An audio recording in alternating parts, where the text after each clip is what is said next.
ponlo grande y confirma que... Ahora sí. ¿Ahora? Ahora sí. Sí, ya te digo yo que sí. Lo estoy viendo acá.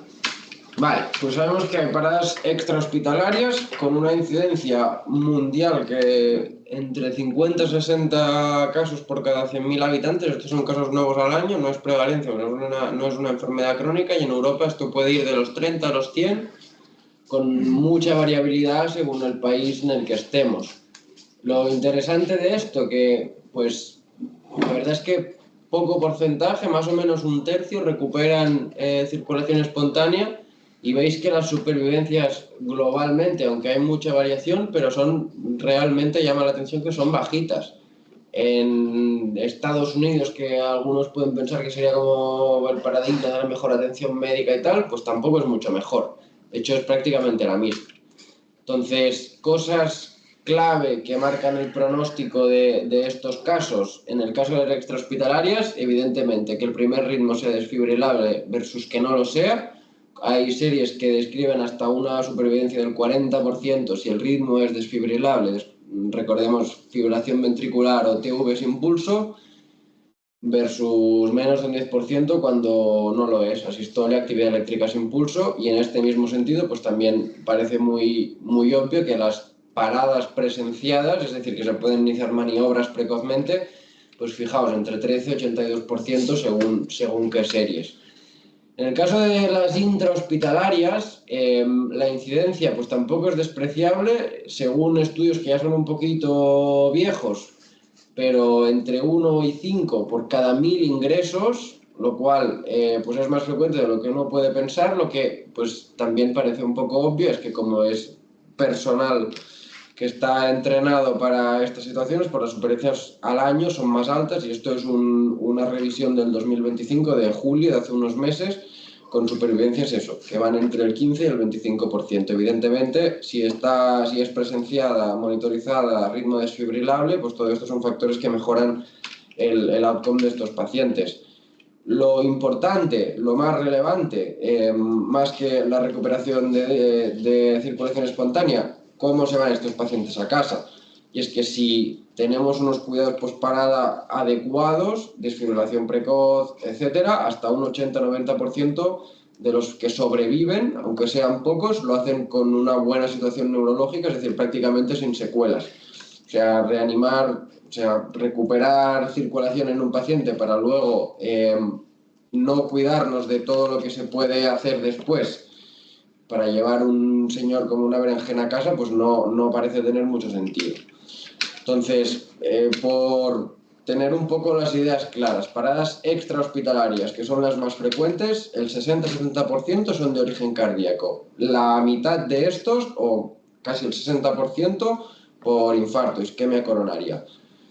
Menos frecuente, arritmias primarias, sin infarto, y el resto de causas no cardíacas entre un 30 y un 40. La hipoxemia, insuficiencia respiratoria entre un 10 y un 15, pensar siempre en el TEP, que estará pues entre eso, 5 o 10%, en según qué series puede ser de hasta el 15%, y luego causas menos frecuentes, intoxicaciones, accidentes cerebrovasculares incluyendo la subaracnoidea, un ictus que no sea extremadamente extenso, será raro que te dé una parada cardiorrespiratoria, pero hay que pensarlo. Y luego sepsis, shock o trauma, pues porcentajes más bajitos.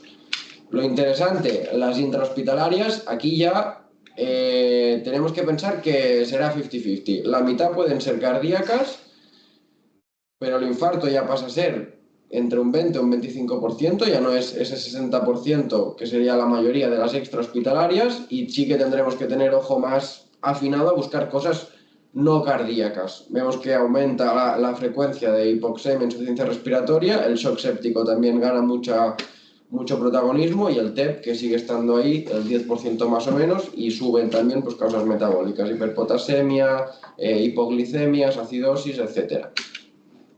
Entonces, las guías que tratan un poco en cuanto al síndrome posparada, pues un poco lo que es el manejo integral, oxigenación, ventilación, manejo hemodinámico, y el matiz de reperfusión coronaria por esta alta incidencia de que muchas de las etiologías son causas cardíacas, y luego lo que decíamos, ¿no? El manejo o pronóstico neurológico junto al control de temperatura cuando esto está indicado, que intentaremos verlo un poco.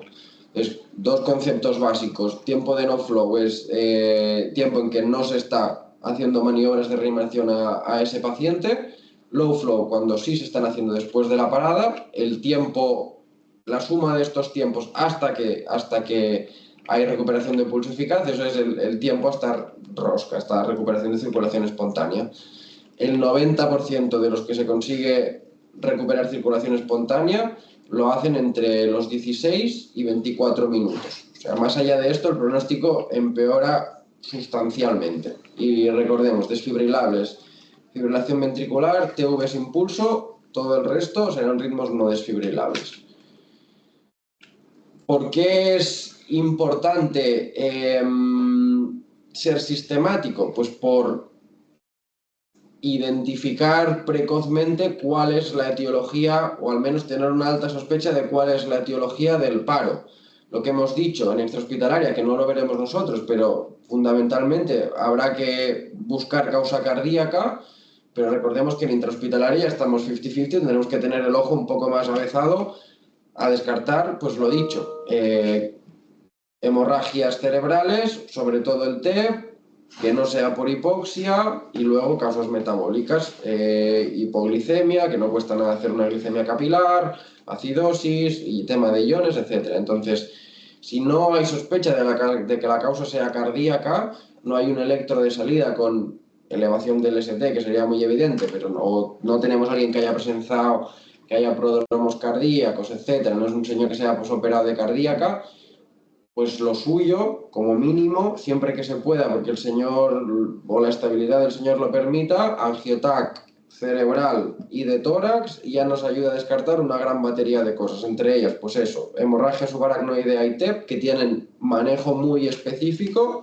A nosotros nos interesa, pero especialmente el TEP, porque lo podemos manejar aquí, pero es algo que tiene manejo específico y que puede resolver lo que ha motivado la causa de la parada. Entonces vamos a ver un poco estas cuatro cosas, ¿no? Soporte ventilatorio, circulatorio con el matiz de la reperfusión coronaria cuando esta esté indicada, y un poco el control de temperatura cuando está indicado, cuando no, de la mano del soporte neurológico, que es fundamental para pues enviar señores a casa si hemos recuperado, si hemos conseguido sacarlos del paro con una buena calidad de vida. Entonces, en cuanto a la ventilación y oxigenación, evidentemente, inicialmente, siempre que se recupere ventilación espontánea, pues hasta que no tengamos el señor en una UCI, con un catéter arterial, con un pulsi, bien monitorizado, pues FIO2 al 100% hasta que lo tengamos estabilizado. Pero después, súper fundamental, evitar hiperoxia y evitar hipoxia, además de mantener normocapnia. Evidentemente, en nuestro caso particular tenemos pacientes que son respiratorios, entonces muchos de nuestros pacientes son hipercápnicos de base. Todo esto sentido común, es decir, un señor que ya está en insuficiencia respiratoria hipercápnica crónica, no buscaremos tener PCO2 de 35. Lo que sí podemos hacer, y no cuesta nada, por ejemplo, con un capnógrafo, es ver la tendencia de este CO2 expirado, que vaya a menos, o monitorizar con las gasos que vamos haciendo aquí, pues que más o menos lo tengamos controlado. Y ahora veremos por qué es mala tanto la hipo como la hipercapnia en el contexto de una posparada inmediata o precoz, y como en muchas otras situaciones, pues siempre que podamos proteger al pulmón, porque porque el señor necesite ventilación mecánica invasiva, pues con minimizar el riesgo de lesión inducida por ventilador con ventilación protectora. 6-8 por kilo, más tirando a 6, pero como en otras muchas situaciones. Entonces, ¿por qué tenemos que ser rigurosos y estrictos con la normocapnia? Primero, porque la hipocapnia genera vasoconstricción cerebral, lo cual en un cerebro que ya ha sufrido isquemia por la propia parada, pues podemos exacerbar esa lesión isquémica. La hipercapnia, porque aumenta la presión intracraneal. Imaginemos que tenemos un HSA, pues evidentemente eso parece muy obvio que no es la mejor situación, pero incluso en que no sean sangrados, aumentar la presión intracraneal puede disminuir la perfusión de ese cerebro que ya ha sufrido.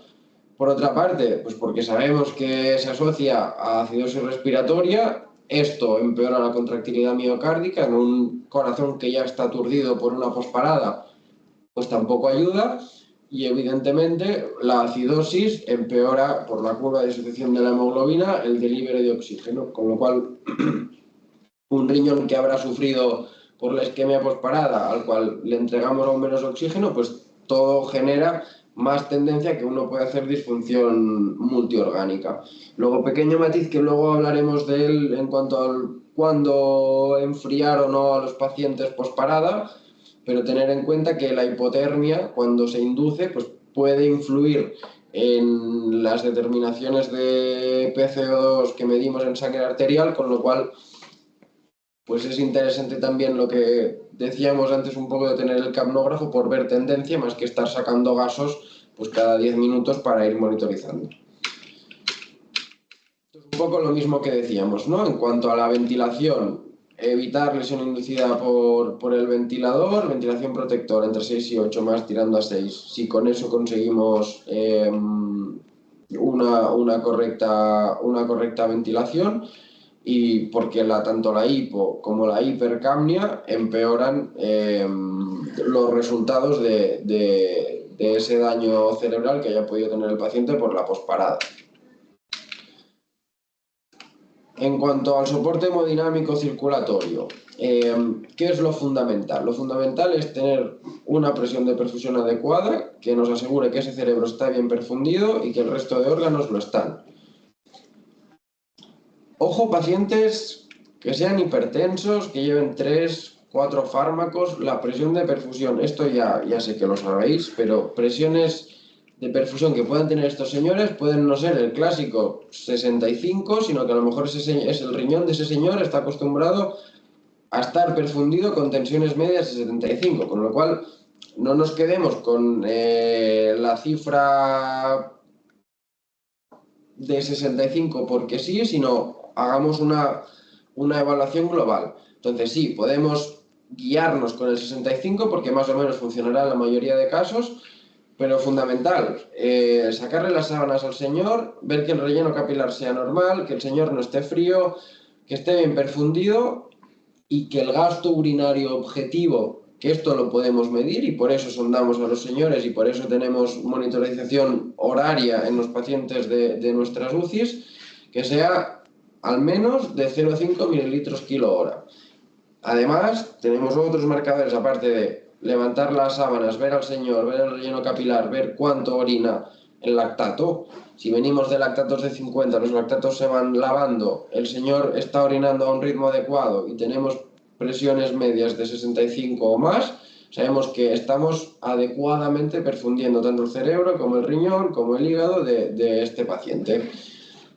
Cosas, además, que no cuestan nada y que mejoran el pronóstico. Potasios en rango, entre 4 y 4,5. Evitar hipopotasemia nos asegurará que tengamos menos riesgo de arritmias ventriculares graves. Todo es un manejo que los cardiólogos tienen muy en mente, que a veces a nosotros se nos pasa un poco. Y luego el pequeño matiz de cuando, no lo vemos mucho aquí, pero cuando tengamos que enfriar a algún paciente por que esté indicado hacerlo en el contexto de una posparada, pues es habitual que haya bradicardia. Entonces no obsesionarse con tratar la bradicardia, atropinas, alodrinas, etcétera, porque en este contexto de alguien que le estamos enfriando, si el lactato va de bajada, si el riñón está respondiendo, si está manteniendo medias adecuadas, pues puede ser un hallazgo fisiológico que responde a la hipotermia que estamos induciendo nosotros. Entonces, ¿cómo conseguimos mantener esta perfusión? Pues como en todo el resto de situaciones, fluidos, nora como primer vasoactivo y odobuta si es un problema de bomba. Matiz, y esto sale en todas las guías, uso rutinario de corticoides únicamente por un posparo no está recomendado. Si el señor no tiene un shock séptico, si el señor no tiene un broncoespasmo gravísimo, etcétera, no hay que poner esteroides por ponerlos. Esto es simplemente recordatorio de que hacen todas las guías del matiz de cuán importante es el identificar una causa cardíaca primaria como generante del paro, porque cuando sea un infarto con elevación del ST, pues evidentemente recomendación de clase 1, lo principal es abrir esa arteria, que es lo que nos garantizará que el señor no se vuelva a parar si hemos conseguido recuperar ritmo.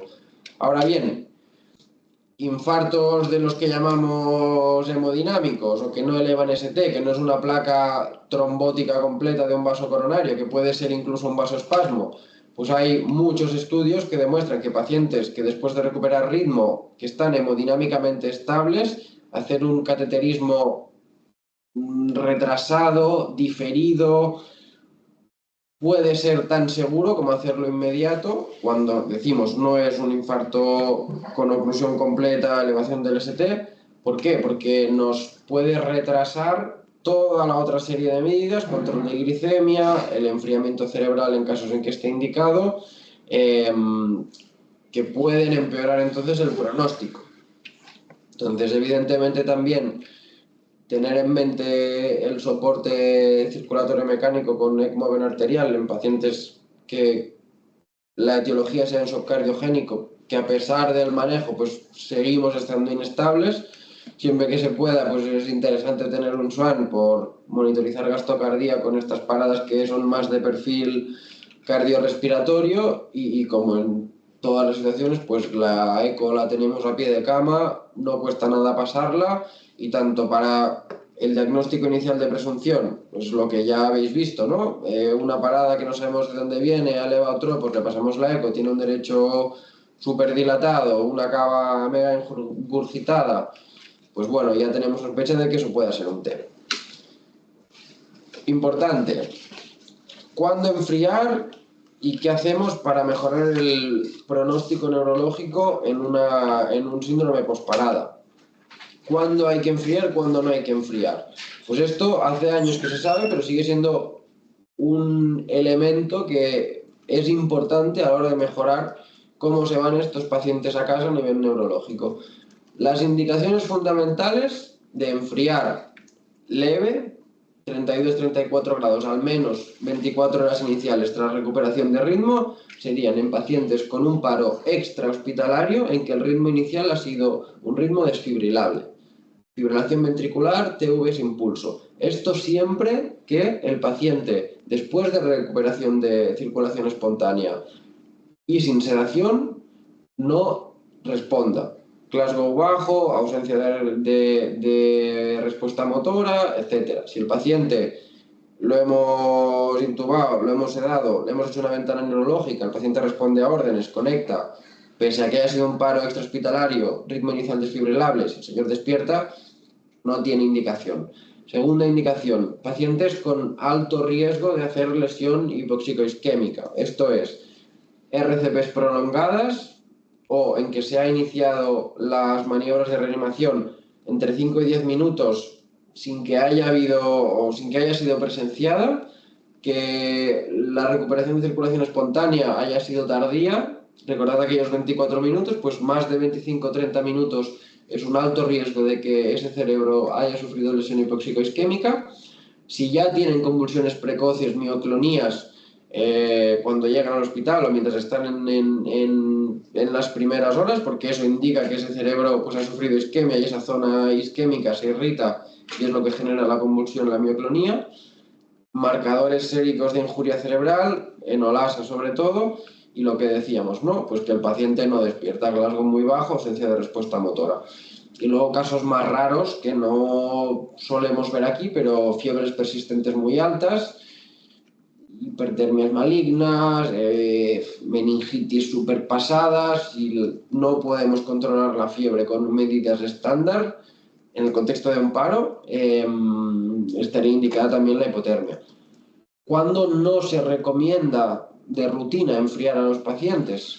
En general, los ritmos no desfibrilables, porque se ha visto que no hay clara evidencia de que esto mejore el pronóstico, con lo cual se prefiere, antes de hacer inventos, normotermia estricta. Eso sí, lo que hay que evitar es que hagan fiebre, eso es importante.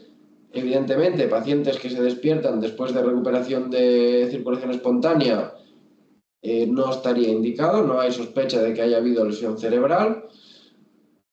Hemorragia activa o coagulopatía, ¿por qué? Pues porque la hipotermia por la cascada de coagulación empeora la agregación que pueda tener, nos facilita el sangrado, con lo cual tampoco estaría indicado. Y si están muy inestables hemodinámicamente, a pesar de haber recuperado circulación espontánea, la hipotermia causa vasoconstricción, nos empeora el gasto cardíaco, tampoco estaría indicado. Si hay que hacerlo, ¿cómo se hace?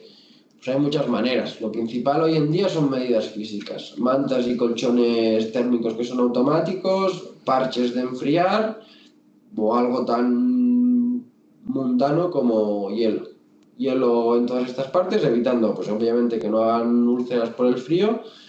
Pero es lo más accesible y lo más práctico a nivel diario. Luego cosas más sofisticadas, métodos invasivos endovasculares, esto se usa más en contexto quirúrgico, circulación extracorpórea, etcétera. No tenemos manejo nosotros de esto.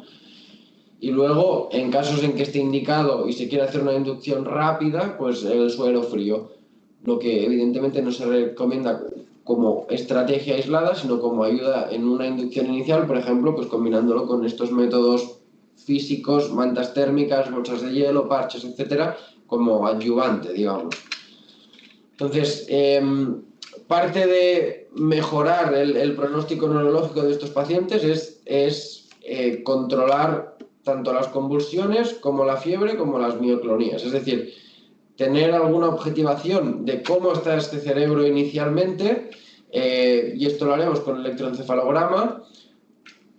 Las primeras horas, no por ver cuál es el pronóstico de este paciente, que ahora hablaremos de esto, sino por saber si ese cerebro ya sabemos, ya tenemos evidencia en las primeras horas que ha sufrido o no, si ha sufrido, si está en una actividad cerebral que pueda ser dañina a largo plazo y que no podemos esperar a tener un cerebro disparando constantemente descargas durante 4 días sin tratar, porque eso es un cerebro que se fríe, y porque nos ayudará también a tener una base sobre la cual al cabo de 3-4 días, 72 horas al menos, sí poder establecer un pronóstico.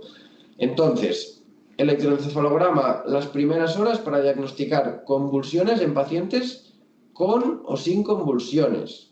Es decir, hay que hacer un electroencefalograma las primeras 24 horas, el señor esté convulsionando o no esté convulsionando. Puede haber, por esa lesión hipóxico-isquémica por la posparada, un cerebro que esté disparando a descargas periódicas, que eso es daño cerebral que se está induciendo y que no lo veamos porque no le hemos hecho la prueba, porque el señor clínicamente desde fuera, como está sedado, pues no está ni con mioclonías ni con convulsiones, pero debe hacerse. Si se objetiva en ese electroencefalograma inicial, Keppra o Depakine, valproato sódico, son fármacos de primera línea. Además de la pseudoanalgesia, que lo interesante será que sea de acción corta. También un poco por lo que decíamos, o lo que tenemos que tener la inercia de hacer ventanas neurológicas, con lo cual sedantes de acción corta siempre nos serán de mucha más utilidad que aquellos como pues, midazolam, benzodiazepinas, que se acumulen y tardemos más en lavar. Como recomendación general, no hay que hacer profilaxis de las convulsiones de forma rutinaria si no tenemos evidencia con ese electroencefalograma inicial de que haya descargas cerebrales que tengan que tratarse. Entonces, evidentemente, una cosa es esto, otra cosa es la monitorización clínica. Si tenemos mioclonías o convulsiones, pues evidentemente, si ya no lo hemos hecho, pues ya es como impepinable pedirle un electroencefalograma, pero de rutina debería hacerse. Entonces, esto es un poco adaptado con el PNT que hay aquí en el hospital, de los cuidados posparada, y con las guías, las últimas que son del 21, que son de la Europea de Resucitación, que proponen un poco este algoritmo, ¿no? Pues las primeras 24 horas, sin duda, no por el pronóstico, sino por descartar que el señor no esté en un estatus epiléptico, por la lesión hipóxico-isquémica que puede haber tenido por la posparada, enolasa neuronal al ingreso, seguro. ¿Y esto por qué? Pues eso, para el diagnóstico precoz de estatus epiléptico o de un patrón de descargas que sea maligno. Esto nos lo dirá el propio técnico que hace el electroencefalograma. Pondremos fármacos para tratarlo mientras está con los electrodos puestos para conseguir suprimirlo. Una vez suprimido, sabemos que estamos garantizando que ese cerebro está protegido, podemos quedarnos tranquilos. A partir de las 48 horas, idealmente resonancia, muchas veces no se puede, TAC pues es un mínimo imprescindible. El electro de control en este contexto 48 horas puede ser ahorrable, opcional, siempre que se pueda, pues mejor, más que nada por asegurar que efectivamente con la sedonalgesia que estamos puesto y con los antiepilépticos que habremos puesto, efectivamente estamos controlando ese estatus si lo hubiese tenido o ese patrón de descargas periódicas que habríamos o que hemos visto antes. Enolasa a las 48 horas sérica y potenciales evocados de nervio mediano. Evidentemente, si hay cambios en el estado neurológico, pues cambios pupilares, desviación de la mirada, nuevas convulsiones, etcétera, pues todo eso habrá que actuar en consecuencia, ¿no? Pero lo importante es que la evaluación pronóstica no debe hacerse al menos hasta que hayan pasado 3 días, 72 horas, y en el caso que hayamos enfriado, cuando el paciente ya esté normotérmico. ¿Y qué consta esta evaluación pronóstica? Pues evidentemente tendrá que integrarse muchas cosas. La primera y fundamental, ver al paciente, valoración clínica, sin sedonalgesia, habiendo asegurado que haya lavado fármacos, haya llevado benzodiazepinas, habiendo asegurado que las haya lavado, benzosenorina, etc. Habrá que mirar reactividad pupilar, reflejo corneal, examen motor. Aquí sí, electroencefalograma de control, esto sí que será el que nos aportará información en cuanto al pronóstico cerebral de este paciente, enolasa neuronal de control, y entonces integrando todas estas cosas, la clínica, neuroimagen, biomarcadores, potenciales y el electroencefalograma, es cuando se puede establecer con cierta seguridad un pronóstico. Entonces, ¿qué nos indica mal pronóstico neurológico? Evidentemente, que clínicamente el señor no despierte, Glasgow bajo, ausencia de reactividad pupilar o de respuesta corneal, patrones malignos electroencefalográficos, el burst suppression que veréis o patrón de supresión, evidentemente el estatus epiléptico, la ausencia de respuesta cortical en potenciales evocados de nervio mediano, lesiones difusas por resonancia, de sustancia blanca sobre todo, y como marcadores séricos, pues un aumento de más de 60 microgramos litro a los 3 días de enolasa, o que la tendencia sea en ascenso, pues eso, entre la basal que habremos sacado y la que habremos sacado a 48 y 72 horas. ¿Qué es importante esclarecer aquí? Que ningún predictor es 100% preciso y que al menos necesitamos 2. Lo dicho, habiendo pasado 72 horas, pues una parada, con un Glasgow menos de 3, es decir, sin respuesta motora, y habiendo asegurado que hemos lavado sedonalgesia, para considerar que es probable que el pronóstico de este paciente sea malo. Esto siempre es con la intención de evitar predicciones falsamente pesimistas. Lo que quizá me sale añadir es evitar también predicciones falsamente optimistas. Pues esto es algo que los neurólogos a veces pueden pecar de ello, pero sabemos que si con 2 de estas cosas que ya podemos ver nosotros y que no hace falta que nos diga el neurólogo, pues podemos ir preparando a la familia que quizá el pronóstico de este paciente no sea favorable. Esto es un recordatorio simplemente de la escala del Cerebral Performance Category, que es el score para evaluar cómo están estos pacientes neurológicamente. Lo que hemos dicho, si hacemos las cosas bien, el 80-90% podrán ir a casa con scores de 1 o 2, es decir, con una mínima disfunción cognitiva al alta. Y como otras cosas importantes, que se sabe que mejoran el pronóstico, yo recalcaría sobre todo el control de la glicemia. Esto no estamos muy avezados a ello, pero es algo que es importante y si hace falta hay que poner perfusión de insulina. Glicemias entre 140 y 180, se sabe que mejora el pronóstico, evidentemente profilaxis para úlceras gastroduodenales y para TVP. La alimentación enteral precoz mejora el pronóstico, incluso se puede empezar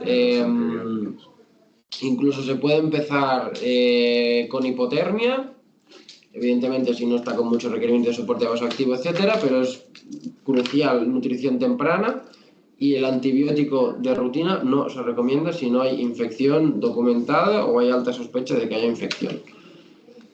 Y luego esto ya es un poco más tema espiritual, pero estos pacientes pues cada vez más se sabe que tienen problemas cognitivos a la alta, problemas emocionales, necesitan rehabilitación física y se están haciendo consultas específicas de síndromes postparada para seguir un poco la evolución de estos pacientes.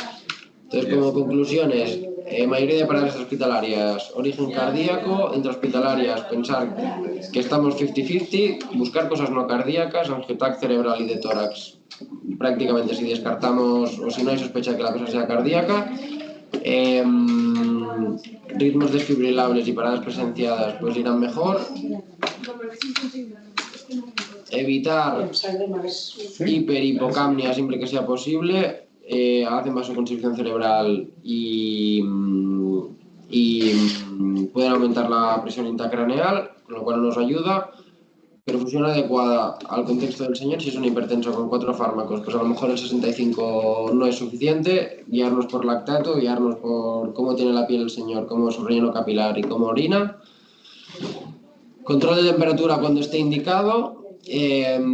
Pronóstico neurológico nunca antes de las 72 horas, habiendo retirado esa analgesia, habiendo visto al señor y combinándolo con electroencefalograma, neuroimagen, enolasa y potenciales evocados. Electro las primeras 24 horas, descartar estatus epiléptico o patrones malignos que no estamos viendo si el señor desde fuera no convulsiona, evitar profilaxis rutinaria si no está objetivado esto y cuidados generales de UCI. Control de glicemias, perfo de insulina si hace falta, antibiótico no de rutina si no hay infección evidenciada, profilaxis de TVP úlceras y nutrición enteral precoz. Y ya está. No pasa nada.